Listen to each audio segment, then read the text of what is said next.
എൻ്റെ പേര് സിബി. ഞാൻ വർക്ക് ചെയ്യുന്നത് തലശ്ശേരിയിലാണ്. എൻ്റെ വീട് മൂവാറ്റുപുഴയാണ്. പരിശുദ്ധ അമ്മ ജീവനോടെ പ്രത്യക്ഷപ്പെട്ട ഈ അൾത്താരയിൽ വന്ന് സാക്ഷ്യം പറയാൻ എനിക്ക് രണ്ടാമത്തെ തവണയാണ് അവസരം ലഭിച്ചത്. അതിന് പരിശുദ്ധ അമ്മയ്ക്കും തിരുമാരനും 1000 നന്ദി. ഞാനൊരു ഓർത്തഡോക്സ് വിശ്വാസിയായ വ്യക്തിയാണ്. ഓരോരോ സാക്ഷ്യങ്ങളൊക്കെ കേൾക്കുമ്പോൾ എനിക്ക് തോന്നും, ഇങ്ങനെയൊക്കെ സാധിക്കുമോ, ഇതൊക്കെ ഇതായിരിക്കും എന്നായിരുന്നു എൻ്റെ തോന്നലുകൾ. പക്ഷേ ആദ്യത്തെ പ്രാവശ്യം ഇവിടെ വന്ന് 2019 ഞാൻ ഉടമ്പടി എടുത്ത്, ഞാൻ വെച്ച നിയോഗമല്ല എങ്കിലും പലരും ഞങ്ങളുടെ ഹോസ്പിറ്റലിൽ വളരെ ബുദ്ധിമുട്ടുന്ന കാര്യം എന്ന് ഞങ്ങൾക്ക് സ്റ്റേറ്റിൽ സാലറിയാണ് കിട്ടിക്കൊണ്ടിരുന്നത്. ആ സാലറിയുടെ സെൻട്രലിലോട്ടുള്ള സാലറിയുടെ പ്രോസസ്സിംഗ് ആയിട്ട് 11 വർഷമായിട്ട് നമുക്ക് സ്റ്റേറ്റിൻ്റെ സാലറി തൊട്ട് കൂടുകയില്ല, സെൻട്രലിൻ്റെ സാലറി കിട്ടണമില്ലാത്ത അവസ്ഥയായിരുന്നു. നമ്മുടെ കൂടെയുള്ള പലരും ഈ സാലറി എക്സ്പെക്റ്റ് ചെയ്ത് ലോൺ എടുക്കുകയും അതുകൊണ്ട് ലോൺ എടുത്ത് വീട് വെച്ചത് ആ കോൺട്രാക്റ്റ് തന്നെ തിരിച്ചെടുക്കുകയും ചെയ്ത ഒരു അവസ്ഥ ഉണ്ടായ സമയത്തായിരുന്നു ഞാനിവിടെ വന്നത്. അത് ഞാൻ നിയോഗം വെച്ചില്ലെങ്കിലും ഞാൻ ഇവിടെ നിന്ന് ഉടമ്പടി എടുത്ത് ചെന്ന് കഴിഞ്ഞിട്ട് എനിക്ക് കിട്ടിയ സാലറി സെൻട്രൽ സാലറിയാണ് കിട്ടിയത്. കൂടാതെ എനിക്ക് പല അനുഭവങ്ങളും ഉണ്ടായിട്ടുണ്ട്. റീസെൻ്റ്ലി എൻ്റെ ചെവിയുടെ പുറകിൽ 8 പോലെ എന്തോ ഒന്ന് കടിച്ചു. അതിനുശേഷം അവിടെ കുരുക്കൾ പോലെ തരുമെന്ന് വരുന്നു. അത് ഞാൻ വർക്ക് ചെയ്യുന്ന ഹോസ്പിറ്റലാണ്, അവിടെ തന്നെ ഡോക്ടറെ കാണിച്ച് കഴിഞ്ഞപ്പോൾ ഒരു ഓയിൽമെൻറ്റ് പറഞ്ഞു. അത് ഞാൻ പുരട്ടി. അതിലെനിക്ക് ശമനമൊന്നും വന്നില്ല. അങ്ങനെ തരുക്കൾ പോലെ കൂടിക്കൂടി വന്നുകൊണ്ടിരുന്നു. അപ്പം ഞാൻ ഡെയിലി ഉടമ്പടി തൈലവും ഉപ്പും തേച്ച് പുരട്ടിക്കൊണ്ടിരുന്നു. ഇപ്പം അത് പൂർണ്ണമായി സുഖം പ്രാപിച്ചു. മറ്റൊരു കാര്യം, എൻ്റെ കുഞ്ഞുമോൻ പഠിക്കാൻ വളരെ മോശം. നല്ലപോലെ പഠിച്ചുകൊണ്ടിരുന്നായിരുന്നു മൂത്ത മകൻ. അവൻ ഈ കൊറോണ വന്നപ്പോൾ മൊബൈൽ അധികമായിട്ട് യൂസ് ചെയ്ത് പഠനത്തിലോട്ട് വളരെ പുറകോട്ട് പോയി. അവൻ BCom പാസ്സായി. കുഞ്ഞുമോൻ വളരെ മോശമാണ്. ഞാനും പഠിക്കാൻ മോശമായിരുന്നു. ദൈവകൃപ കൊണ്ട് മാത്രം പഠിച്ച് ഇതുവരെ എത്തിയതാണ്. അവൻ ഡിഗ്രി എൻജിനീയറിംഗ് പഠിക്കുന്നു. എല്ലാ സെമസ്റ്ററിലും അവന് സപ്ലി ഉണ്ട്. ഞാൻ നിയോഗമായിട്ട് വെച്ച് പ്രാർത്ഥിച്ചതിൻ്റെ ഫലമായിട്ട് 4th സെമ്മിൽ ഒരു സപ്ലി ഇല്ലാണ്ട് അവൻ പാസ്സായി. പിന്നെ ഒരു കാര്യം, എൻ്റെ തൊണ്ടയിൽ ഞാൻ ആകെ മീൻ ഇറച്ചിയൊക്കെ കഴിക്കുന്ന ആഴ്ചയിൽ 3-4 ദിവസമുള്ളൂ. ബാക്കി എല്ലാ ദിവസവും ഞാൻ വെജിറ്റബിളാണ് കഴിക്കണേ. അങ്ങനെ ഒരു ദിവസം ഡ്യൂട്ടിയുടെ ഇടയ്ക്കും ചോറുണ്ടപ്പം മുള്ള എൻ്റെ തൊണ്ടയിൽ പോയി. എനിക്ക് ഭയങ്കര അസ്വസ്ഥ തോന്നി. ഞാൻ തന്നെ കൈയിട്ടെടുക്കാനൊക്കെ നോക്കി, പക്ഷേ ഒരു പ്രയോജനം ഉണ്ടായില്ല. എൻ്റെ കൂടെ വർക്ക് ചെയ്യുന്ന സ്റ്റാഫും ടോർച്ചൊക്കെ അടിച്ച് നോക്കി കിട്ടിയില്ല. എന്നിട്ട് ഞാൻ ഡോക്ടറെ കൺസൾട്ട് ചെയ്തു. ഡോക്ടർ നോക്കിയിട്ടും കുഴപ്പമില്ലൊന്നുമില്ല എന്ന് പറഞ്ഞു. 2 ദിവസം കഴിഞ്ഞപ്പോൾ എനിക്ക് ഫീവറായി. അപ്പോൾ എനിക്ക് ആൻറ്റിബയോട്ടിക് തന്നു. ഞാൻ 5 ദിവസം ആൻറ്റിബയോട്ടിക് കഴിച്ചു. അതിനുശേഷം അത് കുറവ് വന്നില്ല. അപ്പോൾ ഒരു ബുദ്ധിമുട്ട് കുറഞ്ഞു എന്ന് മാത്രം. പക്ഷേ പനിയൊക്കെ മാറി. പിന്നെ എനിക്ക് ഒരു അസ്വസ്ഥതയുണ്ട്, തടയണ പോലെ തോന്നുന്നുണ്ട്. അങ്ങനെ ഇരുന്നപ്പോൾ എൻഡോസ്കോപ്പ് ചെയ്ത് നോക്കി, അതിലും കാണാൻ പറ്റിയില്ല ഡോക്ടർക്ക്. പിന്നെ ഒരു ദിവസം ഞാൻ ഫുഡ് കഴിക്കുന്നതിന് മുമ്പായിട്ട് എനിക്ക് ഭയങ്കര അസ്വസ്ഥത. ഞാൻ അല്പം ഉടമ്പടി ഉപ്പെടുത്ത് നാവിലിട്ട് പയ്യെ ഇറക്കിയിട്ട് ഞാൻ തന്നാലെ ഒരാട്ടി, എന്ന് വെച്ചാൽ ഡ്രസ്സിങ്ങൊക്കെ ചെയ്യാൻ ഉപയോഗിക്കുന്ന ഒരു ആട്ടി പോലത്തെ സാധനം തൊണ്ടയിട്ട് ഇട്ടിട്ട് ഞാൻ തന്നെ ആ മുള്ളെടുത്തു. എല്ലാവരും ആ മുള്ള് കണ്ടപ്പോൾ അത്ഭുതപ്പെട്ടു. അത്ര വലിയ നീളമുള്ള മുള്ളായിരുന്നു. ആർക്കും വിശ്വസിക്കാൻ പറ്റില്ല, അത്ര വലിയ അത്ഭുതമായിരുന്നു അത്. പിന്നെ എൻ്റെ ചാച്ചൻ, 82 വയസ്സുണ്ട് ചാച്ചന് പണിയണ ഒരു ഹോബിയുള്ളൊരു മനുഷ്യനാണ്. എപ്പോഴും പറമ്പിൽ പണിയും അങ്ങനെയായിട്ട് നടക്കണതുകൊണ്ട് നമുക്ക് ചാച്ചന് ചെറിയ അസ്വസ്ഥതകളുണ്ടെങ്കിലും നമ്മളോടത് പറയാറുമില്ല. ഒരു വായിൽ ചെറിയൊരു മുറിവുണ്ടായിരുന്നു. ഹോസ്പിറ്റലിൽ കൊണ്ട് കാണിച്ചപ്പോഴാണ് മനസ്സിലായ വായിൽ ക്യാൻസർ ആണെന്ന്.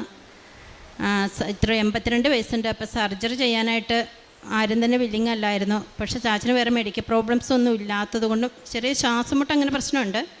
പക്ഷെ അത് വലിയ പ്രശ്നമാണെന്ന് നമുക്കും അറിയില്ലായിരുന്നു. എനിവേ ഹോസ്പിറ്റലിൽ ചെന്നപ്പോൾ റിസ്ക് വെച്ച് സർജറി ചെയ്തു.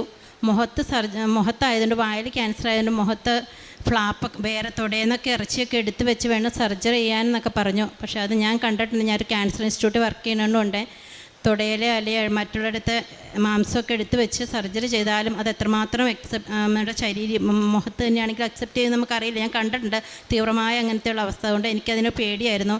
അന്ന് ചാച്ചന് സർജറി കയറ്റിയ ദിവസം ഞാൻ ഇവിടെ വന്ന് പ്രാർത്ഥിച്ചു. ഉച്ചയായപ്പോൾ ഞാൻ നേരെ മെഡിക്കൽ ടെസ്റ്റിട്ടാണ് പോയത്. ദൈവം അനുഗ്രഹത്താൽ ചാച്ചന് സർജറി ചെയ്തു. ഒരു കുഴപ്പമുണ്ടായില്ല. ഫ്ലാപ്പ് എടുത്ത് വെക്കേണ്ടതായിട്ട് വന്നില്ല. ചാച്ചന് ഇച്ചിരി ചബി കവളുള്ള ആൾ ചുണ്ടിക്കൂടിയതായിരുന്നെങ്കിലും അത് വലിച്ചു വെച്ച് സർജറി ചെയ്തു. ഇപ്പോൾ ചാച്ചന് യാതൊരു അബ്നോർമാലിറ്റി ഇല്ല. ഞാൻ പറഞ്ഞല്ലോ, ഞാൻ മാസത്തിൽ 3-4 പ്രാവശ്യമാണ് എൻ്റെ വീട്ടിൽ വരുന്നത്. എൻ്റെ വീട്ടിലൊരാടുണ്ട്. ഞാനൊരു ആടിനെ അഴിച്ച് കെട്ടും പറമ്പിൽ, തീറ്റിക്കാറൊന്നുമില്ല. എൻ്റെ സമയം എനിക്കില്ല. എൻ്റെ വീട്ടിൽ സർവൻസ് ഒന്നുമില്ല. ഞാൻ തന്നെയാണ് വരുമ്പോൾ വീട് ക്ലീൻ ചെയ്യണമൊക്കെ. അപ്പോൾ അന്നേ ദിവസം സൺഡേ ആയിരുന്നു. പള്ളിയിൽ പോയിട്ട് വന്ന് ഞാൻ വെറുതെ ആടിനെ അഴിച്ചു വിട്ടു. മഴയുണ്ട്, ചെറുതായിട്ട് പൊടിഞ്ഞു വന്നു. അപ്പോൾ ആടിന് നനയ്ക്കണ്ടല്ലോ, പ്രസവിക്കാറായ ആടാണ്. അപ്പോൾ ഞാൻ അതിനെ അഴിച്ചു വിട്ടിട്ട് ഞാൻ നോക്കിക്കൊണ്ടിരുന്നു. അപ്പോൾ ചെറിയ മഴ പൊടിഞ്ഞപ്പോൾ ഇത് ഓടി വീട്ടിലോട്ട് പോന്നു. അപ്പം ഞാൻ വീണ്ടും നമ്മുടെ പറമ്പിലോട്ട് കയറി പോന്നു. വീണ്ടും മുറ്റത്തിൻ്റെ അങ്ങോട്ട് വന്നു. ഞാൻ അപ്പം തന്നെ ഞങ്ങളുടെ കാർ പോർച്ചിൻ്റെ ഒരു സൈഡിൽ നിന്നിട്ട് അവിടെ അതിനെ വീണ്ടും നോക്കിക്കൊണ്ടിരുന്നു. അപ്പോൾ അതങ്ങ് ഇറങ്ങിപ്പോയി, മഴ പൊടിച്ചിട്ട് മാറിയപ്പം അത് ഇറങ്ങിപ്പോയി. നോക്കിയപ്പോൾ ഒരു ചുമയ്ക്കണ ഒച്ച, എന്തോ ഒരാളോ എന്തോ അസ്വസ്ഥമായ ഒരു ഒച്ച ഞാൻ പറമ്പിൽ നിന്ന് കേൾക്കണം. പറമ്പിൽ റബ്ബർ വെട്ടിക്കളഞ്ഞതിൻ്റെ ചില്ലകൾ ഇങ്ങനെ കൂടി കിടക്കണോണ്ട് നമുക്ക് ആളെ വ്യക്തമായിട്ട് കാണാൻ പറ്റില്ല. പക്ഷേ ഒരു സൗണ്ട് മാത്രം കേൾക്കാം. മരിക്കാനുള്ളൊരു ചുമ പോലത്തെ ഒരു ചുമ പോലത്തത്. ഞാൻ ഞാൻ ചാച്ചനാന്ന് തോന്നിയിട്ട് പെട്ടെന്ന് വിളിച്ചു, ഒരു സൗണ്ട് പോലെ തോന്നിയോണ്ട് വിളിച്ച് കഴിഞ്ഞപ്പോൾ ചാച്ചൻ സംസാരിക്കണ കേൾക്കാൻ പാടില്ല. എനിക്ക് ആ പറമ്പിൽ ചാടി കയറാൻ പറ്റില്ല. കാരണം മതിലും കയ്യാലയും പിന്നെ വിറകൊക്കെ കിടക്കണം. ഞാൻ പെട്ടെന്ന് ഞങ്ങളുടെ മുറ്റത്തോടെ വന്ന് റോട്ടിൽ കൂടി ഓടിച്ചെന്നപ്പോൾ ചാച്ചൻ ശരിക്കും ഞാനപ്പോൾ കണ്ടില്ലായിരുന്നെങ്കിൽ മരിച്ചേനായിരുന്നു. ദൈവം അനുഗ്രഹിച്ചാണ് ഈ മാതാവിൻ്റെ തിരുസന്നിധിയിൽ വന്ന് ദൈവമായിട്ട് കൂടുതൽ അടുത്തുകൊണ്ട് മാത്രമാണ് എനിക്ക് ചാച്ചനെ അന്ന് രക്ഷിക്കാൻ പറ്റിയത്. ഞാൻ ചെന്നപ്പോൾ ചാച്ചൻ മലവും പോയി മൂത്രവും പോയി വായിക്കടെ വേറെ ഒരു സെക്രേഷൻസ് വന്ന ഒരു അവസ്ഥയിലായിരുന്നു. ചാച്ചനെ ഇരുത്താനായിട്ട് പറമ്പിലൊരു സ്ഥലമില്ല, കാരണം അപ്പടി ചുള്ളൽ കിടക്കുമായിരുന്നു. പിന്നെ ഒരു ഉണ്ടക്കല്ല് പോലത്തെ കല്ലിൽ ഞാൻ ഇരുത്തി. അപ്പോഴേക്കും എനിക്ക് ചാരി ഇരുത്തണം. ചാച്ചൻ അപ്പം തന്നെ പോവും. നമുക്ക് ആ വിറകിൻ്റെ ഇടയ്ക്കുന്ന പറമ്പിൽ നിന്ന് ഇറക്കിക്കൊണ്ട് വരാൻ പറ്റില്ല. പള്ളി കഴിഞ്ഞ് വന്ന് മക്കളും എൻ്റെ ഹസ്ബൻഡ് എൻ്റെ വീട്ടിലുണ്ട്, അനിയനും ഒക്കെ ഇതിലെയൊക്കെ പോയായിരുന്നു. അപ്പോൾ എങ്ങനെ ഇറക്കിക്കൊണ്ട് വരുന്നുള്ള അവസ്ഥ. അപ്പോൾ ഈ ഹസ്ബൻഡിൻ്റെ പുറകെ ഓടി വന്ന് ചാരി ഇരുത്തി. അതിന് ശേഷം ഞങ്ങൾ വീട്ടിൽ ചെന്ന് ആവി വലിക്കണ പഫ് പോലത്തെ ഇതുണ്ട്, 2 ടൈപ്പ് പഫ് എടുത്തുകൊണ്ട് വന്ന് വലിപ്പിച്ച്. അപ്പം ഞാൻ പെട്ടെന്ന് വീട്ടിൽ ചെന്ന് അമ്മയ്ക്ക് അലർജിയുടെ ഇഞ്ചക്ഷൻ എടുക്കണ ലാസിക്സ് എന്ന് പറഞ്ഞ ഇഞ്ചക്ഷനും അലർജിയുടെ ഇഞ്ചക്ഷനും ഉണ്ടായിരുന്നു. അമ്മയ്ക്ക് മെഡിസിൻ ആൻറ്റിബയോട്ടിക് കഴിക്കുമ്പോൾ അലർജി ഉള്ളതുകൊണ്ട് ഞാൻ ഒരെണ്ണം വാങ്ങി വെച്ചതായിരുന്നു അന്ന്. അത് ഇരിപ്പുണ്ടോ നോക്കി ഓടി വന്ന് എടുത്തുകൊണ്ട് വന്നപ്പോഴത്തേക്കും പഫ് വലിച്ചപ്പോഴേ ചാച്ചൻ ഓക്കെ ആയി. ദൈവം അനുഗ്രഹിച്ച് ചാച്ചൻ സുഖമായിട്ട് വന്നു. കൂടാതെ ഈ ആട് തന്നെ കഴിഞ്ഞ ദിവസം പ്രസവിച്ച് കഴിഞ്ഞപ്പോൾ എന്തോ പ്രശ്നമായിട്ട് എൻ്റെ മൂത്ത മോന് ഇപ്പോൾ 23 വയസ്സുണ്ട്. അന്ന് മുതൽ ഞങ്ങളുടെ വീട്ടിൽ പാരമ്പര്യമായിട്ട് ഉള്ള ഒരു ആടാണ്. അതുകൊണ്ട് ഭയങ്കര അറ്റാച്ച്ഡാണ്. നമ്മുടെ വീട്ടിൽ ആരും നമ്മളിപ്പോൾ വരുമ്പോഴാണെങ്കിലും ഞാൻ ഈ മാസത്തിൽ 1-2 പ്രാവശ്യം വരുമ്പോൾ അത് കരയും. ഞാൻ ട്രെയിനിൽ കഴിക്കുന്ന പഴത്തിൻ്റെ തൊലി അതിന് കൊണ്ട് കൊടുക്കാറുണ്ട്. അതങ്ങനെ അത്ര ഇതായിട്ട് വളർത്തുന്ന ആടാണ്. ആട് പ്രസവിച്ച് കഴിഞ്ഞപ്പോൾ 2 കുഞ്ഞുങ്ങൾ. പിറ്റേ ദിവസം മുതൽ അതിന് തീറ്റ കഴിക്കില്ല, വെള്ളമൊന്നും കുടിക്കില്ല. മരിക്കാനായിട്ട് ഡോക്ടറെ കൊണ്ട് കാണിച്ചപ്പോൾ മരിക്കുമെന്ന് പറഞ്ഞു. 3 ടൈപ്പ് ഹൈ ആൻറ്റിബയോട്ടിക് അതിന് ഇഞ്ചക്ഷൻ എടുത്തു, എന്നാലും മരിക്കുമെന്നാണ് പറഞ്ഞത്. ദൈവം ഞാൻ അവിടെ നിന്ന് അമ്മച്ചിയോട് പറഞ്ഞു, ഇച്ചിരി ഉപ്പും തൈലവും എടുത്ത് അതിന് കൊടുക്കുക അമ്മച്ചി, വെള്ളത്തിലും പറ്റ അതിൻ്റെ മേത്തേൽ തൂക്കുകയും ചെയ്യാൻ പറഞ്ഞു. ദൈവം അനുഗ്രഹിച്ച് അത് സുഖം പ്രാപിച്ചു. ഞങ്ങൾ അടുത്തുള്ള വീട്ടിൽ നിന്ന് പാല് വാങ്ങിച്ച് കുപ്പിയിലാണ് ആട്ടുകുഞ്ഞുങ്ങൾക്ക് കൊടുത്തുകൊണ്ടിരുന്നത്. ഇപ്പം ആ കുഞ്ഞുങ്ങൾക്ക് പാലുണ്ടായി. ഞാൻ ക്യാൻസർ ഇൻസ്റ്റിറ്റ്യൂട്ടിലാണ് വർക്ക് ചെയ്യണത്. സിക്കായ പല പിള്ളേരും പലപ്പോഴും സിക്കാവും കീമോ കഴിഞ്ഞ് കഴിയുമ്പോൾ 14 വയസ്സിന് താഴെയുള്ള കുഞ്ഞുങ്ങളുടെ വാർഡിലാണ്. ബ്ലഡ് ക്യാൻസറുള്ള കുട്ടികളാണ് കൂടുതലും. അവർക്ക് കീമോ കഴിഞ്ഞ് കഴിയുമ്പോൾ ഫുഡൊന്നും കഴിക്കാൻ പറ്റത്തില്ല. പിന്നെ അസ്വസ്ഥതകൾ കൂടി ഭയങ്കര നമുക്ക് കണ്ടിരിക്കാൻ പറ്റില്ലാത്തൊരിതായിരിക്കും. ആ സമയങ്ങളിൽ അവർ അന്യമതസ്ഥരായിരിക്കും. അവരെ സമ്മതത്തോടു കൂടി തന്നെ ഞാൻ അവർക്ക് നമ്മുടെ ഉടമ്പടി വസ്തുക്കളായ തൈലവും ഉപ്പും കൊടുത്തിട്ട് അവർക്ക് പലർക്കും അതിൽ നിന്ന് റിലീഫ് കിട്ടി. പലരും രോഗശാന്തി പോലും ലഭിച്ചു. അതിലൊരു ജുവൽ എന്ന് പറഞ്ഞ കുട്ടി ഫസ്റ്റ് AML എന്ന് പറഞ്ഞ കീമോയാണ്. അവൾക്ക് ഭയങ്കര സിക്കായിപ്പോയി. അവളുടെ അമ്മ നേഴ്സാണ്. എങ്കിലും വളരെ ബുദ്ധിമുട്ടിയ അവസ്ഥയിൽ ഞാനിങ്ങനെ തൈലവും ഉപ്പും തേച്ച് ആ കുഞ്ഞ് സുഖം പ്രാപിച്ചു. ഇപ്പോൾ അവൾ ട്രാൻസ്പ്ലാന്റിൻ്റെ യൂണിറ്റിലാണ് ഉള്ളത്. ആ കീമോയുടെ സെക്ഷൻ എല്ലാം കഴിഞ്ഞു. അവൾക്ക് ഫസ്റ്റ് കീമോ പോലും റിക്കവറായെന്ന് പറഞ്ഞ് അവൾ 5 കീമോയും കഴിഞ്ഞ് ഇപ്പോൾ BMT യൂണിറ്റിലാണുള്ളത്. അവരിവിടെ വന്ന് ഉടമ്പടി എടുത്തിട്ടുണ്ട്. അതുപോലെ തന്നെ ഇപ്പം സുഖമില്ലാതെ വരുന്ന ആ ഒരു അവസ്ഥയിൽ വരുന്നവർക്ക് പലർക്കും ഞാൻ കൃപാസനത്തെക്കുറിച്ച് പറഞ്ഞു കൊടുത്ത് തൈലവും ഉപ്പും കൊടുക്കുകയും ചെയ്യും. എല്ലാവരും താല്പര്യമുള്ളവർക്ക് ഞാൻ പറയും. അവരെന്നെ ഇങ്ങോട്ട് വന്ന് ചോദിക്കും. നമ്മളോട് കൊന്തയും നമ്മുടെ കാശുരൂപവും കൊന്ത പുസ്തകവും എല്ലാം ഞാൻ ഇവിടുന്ന് വാങ്ങിക്കൊണ്ട് അവർക്ക് കൊടുക്കാറുണ്ട്. അവരെല്ലാം എന്തെങ്കിലും ഒരു ഇത് വരുമ്പോഴത്തേക്കും എന്നോട് പറയും, സിസ്റ്ററെ ഒന്ന് പ്രാർത്ഥിക്കണേ എന്ന് പറയും. എൻ്റെ കൂടെയുള്ള പല സ്റ്റാഫും ഞാൻ വന്നതിന് ശേഷം 19 ഞാൻ വന്നതിന് ശേഷം ഇവിടെ ഉടമ്പടി എടുത്തിട്ടുണ്ട്.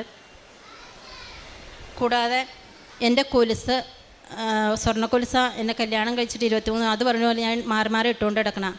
തേങ്ങ ഇടാനായിട്ട് ആൾ വന്ന് മരുന്നൊഴിക്കാൻ ആൾ വന്നപ്പോൾ ഒരു 2-3 ഏക്കർ സ്ഥലത്ത് അയിലയിലെ തെങ്ങ് വെക്കണം. ആ തെങ്ങിനൊക്കെ മരുന്നൊഴിക്കാൻ ആളുടെ കൂടെ നടന്നു.